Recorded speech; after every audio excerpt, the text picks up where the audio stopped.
Welcome to the CorpVault channel. In this video, we will discuss CommVault file system, SubClient configuration. Please like, share, comment or suggest. Subscribe for more videos, and you can follow us on Instagram. In our earlier Part 1 video, we started discussing SubClient configuration. In this video, we continue the discussion. Click Advanced. Pre- and Post-Processes tab. If you have a script that you wish to run before the backup, or after the backup, then you can use this PrePost process section. Pre-scan process. You can enter the path of the process, or script, or command that need to run before the scan phase.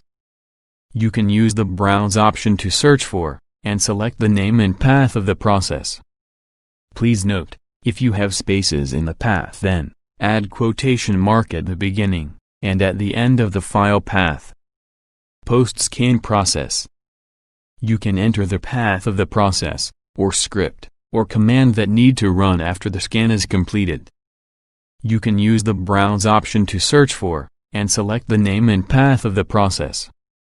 Please note, if you have spaces in the path, then add quotation mark at the beginning and the end of the file path. Run post-scan process for all attempts. If you select this option, then the process will run until the respective phase is complete. It means, if a backup is interrupted during scan process, then this process will run at every attempt until the phase is successful, or job is killed, or job failed. Pre-backup process and post-backup process are same as the ones we discussed above. Run post-backup process for all attempts is the same as we discussed above for post-scan. Pre-snap process and post-snap process. It is same as the above options, but you have a choice to run the process, or script, on source machine, or on proxy. Whichever option you choose, make sure the process, or script is made available on that server. Run as. It shows the user account used to run the pre-processes and post-processes. Click Change. In the user account window, choose appropriate option. You can run the process, or script using the local system account. Please pay attention to the warning. You can manually enter the credentials. Ensure the user account being added here has all the permissions needed to run the process, or script, or command.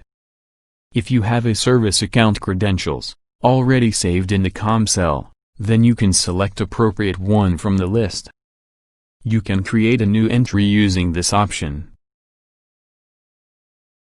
Encryption tab. By default, CommVault encrypt the data traveling over the network, so no one can hack it. As you see, the default option highlighted is Network and Media, with encryption enabled at agent side, that is, client side. By this, when backup runs, data is encrypted before transmission, and is stored encrypted on the media. When restore performed, the encrypted data is sent to client, data is decrypted by the client. The other options we have are none. It means no encryption will take place during backup and recovery operations, which is not safe. Media only. It is set at media agent side. It means data from client to media agent is transmitted without encryption. Media agent will encrypt the data and then send for storage. During restore operations, data is decrypted by the client. Network and media agent side, we discussed before. Network only, which means client-side agent encrypts, and media agent decrypts. With this option, data is encrypted for transmission, and then decrypted by media agent prior to storage on the media. During restore operations, data is encrypted by the media agent, and then it is decrypted in the client. IntelliSnap Operations tab. Using these settings, we take IntelliSnap backup with hardware snap engines. When we enable IntelliSnap, it pop up a window asking, to confirm enable IntelliSnap on the client. You cannot proceed without clicking yes. Warning says the next backup will be full backup, due to the changes made. Available snap engines.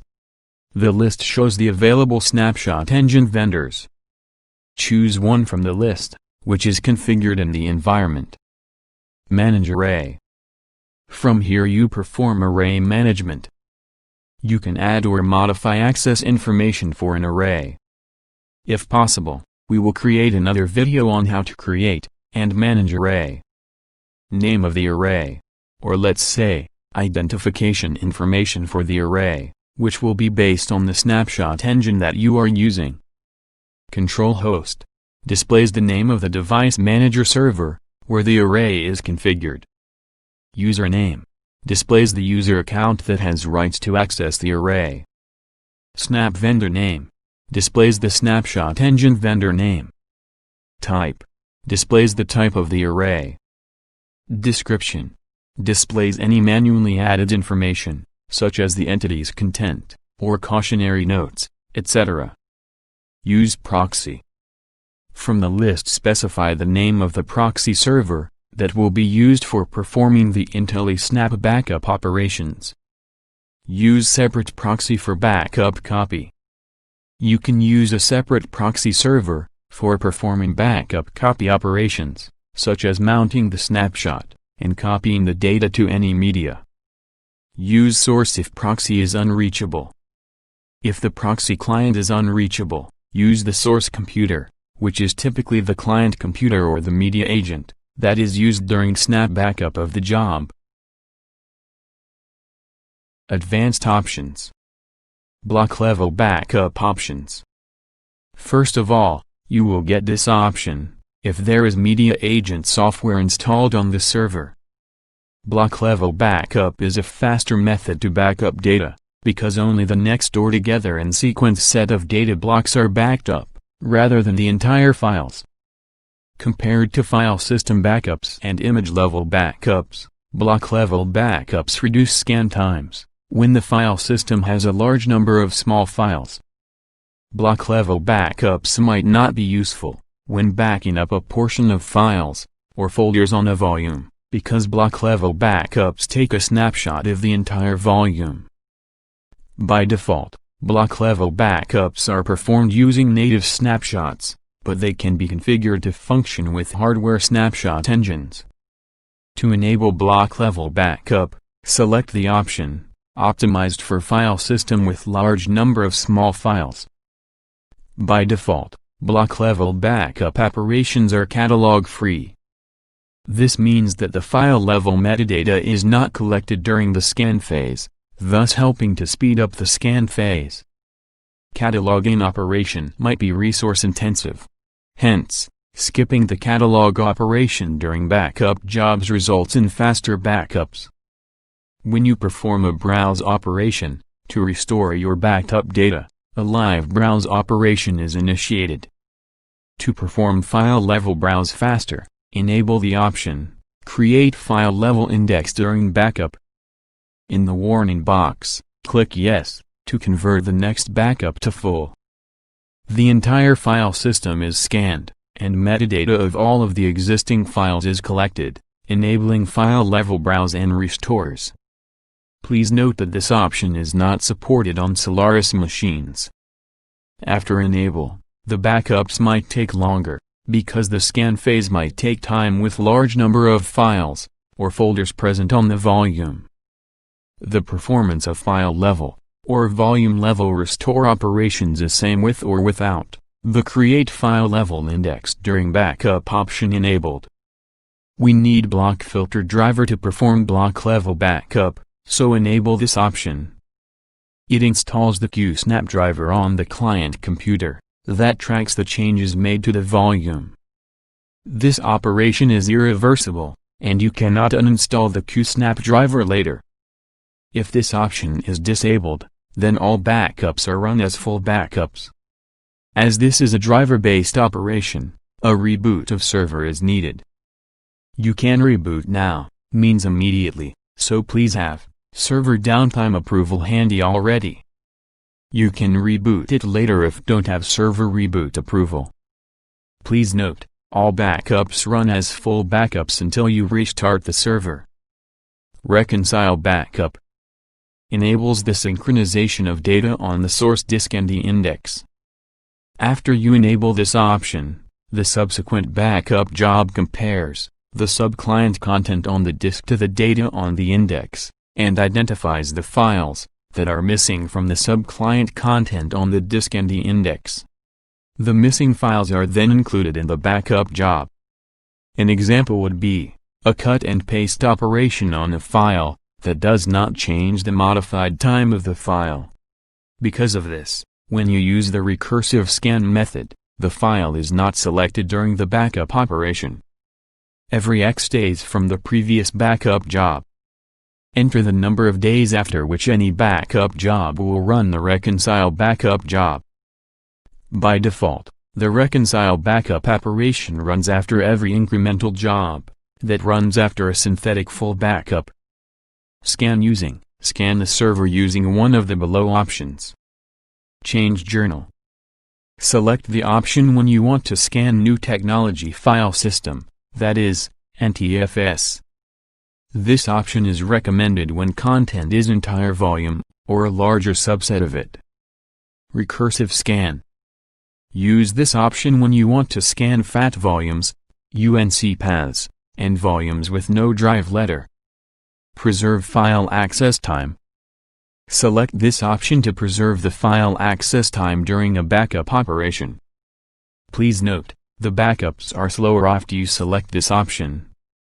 Check archive bit during backups. If it's not enabled, files are considered as modified, based on the modified time of the file, and the system does not reset the archive bit of every file that it backs up. If enabled, and by default, the files are considered as modified, based on the state of the archive bit. The modified files are selected for backup during the incremental and differential backup. The system resets the archive bit of every file that it backs up. Optimized scan. This is the default scan method, and is used when you want to scan large number of files and folders for the backup. The CommVault software maintains a separate database to track changes in the files. Delete protected PSTs. PST means personal storage table. This option applied to Windows clients. If selected, then it deletes backed up PST files from your client computer. The PST files are deleted only if the files were not modified or changed since the last backup job. Performance tab. Number of data readers. Specify the number of simultaneous backup data streams for the subclient. For best performance, except for specialized hardware such as RAID, set the value no higher than the number of physical drives that hold the subclient's data. Please also note, one data stream takes one device stream. There is no limitation as much on the value, unless your hardware does not support or tolerate. From experience, we recommend to select a value of 1 for LAN-based backup, and a maximum of 4 for SAN-based backup. Allow multiple data readers within a drive or mount point. Please note, this option applies to specialized hardware, such as RAID, or possibly in the case of spanned volumes. It specifies whether multiple data reads are allowed for a single physical drive in Windows, or Unix mount point during backups. Resource tuning. It indicates the processes used by the client to transfer data. Please read the message carefully. Network agents. It specifies the number of data pipes, or processes that the client uses to transfer data over a network. Increasing this value may provide better throughput, if the network and the network configuration in your environment can support it. The default value is 2. And a maximum of 4 can be established if necessary. Throttle network bandwidth in MB per hour. Here you can control the backup throughput.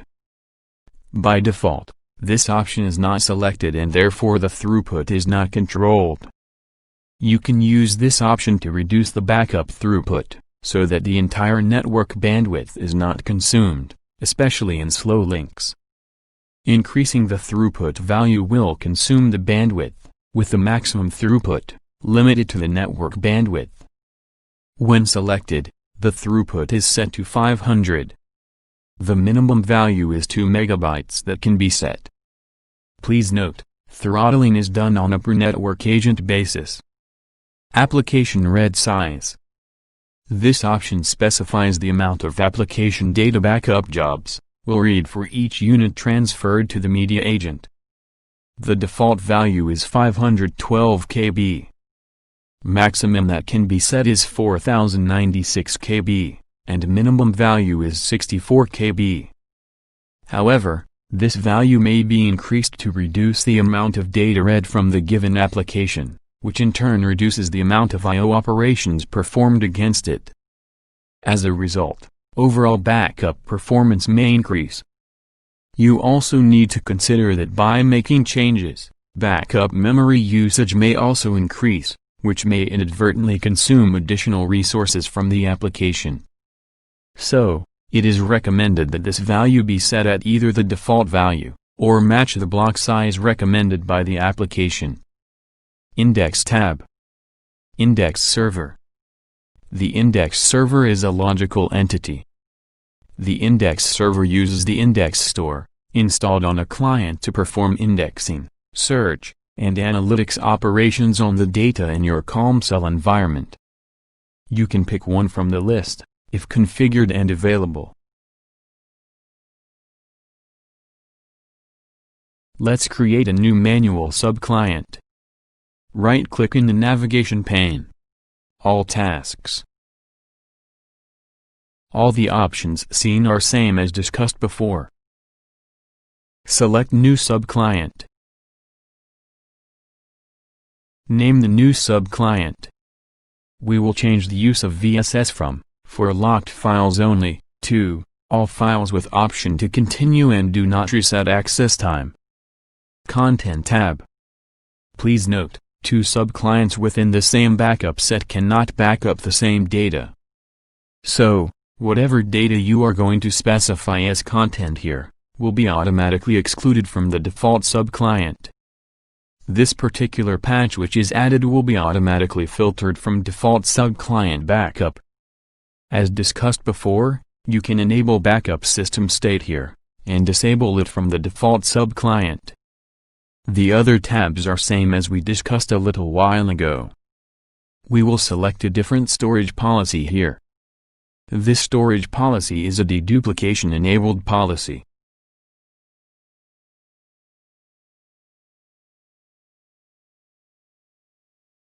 Once done with configuring all tabs, click OK. The software will automatically pop up a backup schedule window. Select appropriate option, and then click OK. New user-defined subclient created successfully. Right-click on the new subclient. The options are same as the default subclient. Let's start backup for default subclient. Select Backup. In the Backup Options for Subclient window, you have different backup options. Please note, the first backup will always be a full backup, no matter what option you select here. The backup will get automatically converted to full. You can either run the job immediately, or schedule it. Once done, click OK. You will see the job in the job controller. You can learn the phases of the file system backup from our other video which is already available to watch. We will end this video here. In our next video, we will discuss about restores from the backup that we just started. Stay tuned to our channel by subscribing to it, if not already done.